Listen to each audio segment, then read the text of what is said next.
talk about the legacy of Bob Marley. More than almost any other artist, the Beatles are a notable exception. They, and especially Marley, have had a multi-generational following, which seems to me not be in danger of diminishing, which is just amazing.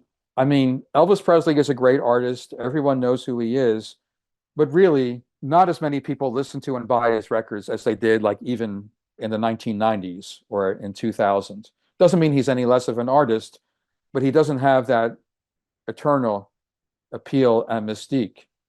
And Bob Marley's has just grown and grown. Of course, you see his t-shirts and his handbags everywhere, but a lot more important than the merchandise, I think his message is universally appreciated, and not just his protest songs. This is something else I'd like to emphasize.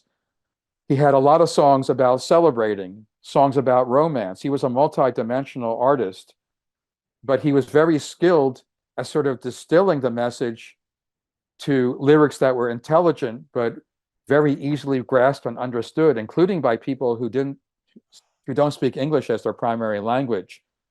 I went to Sicily 6 years ago, and for the entertainers on the street who were just playing for change, the most frequent material you heard, aside from songs by John Lennon and Paul McCartney, were Bob Marley songs, like Get Up, That's Stand amazing. Up. Yeah. You know, the most popular songs, the ones that you see, that you hear on The Legend, Jamming, certainly. Lively Up Yourself. I don't know how that missed being on Legend. I That's the know. song that should have been on Legend that's Yeah. not, but that's the song that gets played a lot. But I think the message of whoever you are and whatever your background, you have just as much right to get as much out of life as anybody, whatever your economic or your ethnic background. That's something that's eternal. And we might not live to see that take hold in as big a way as Bob Marley did, but that's a great goal to strive for. And you can do that and have fun at the same time because the music is very accessible.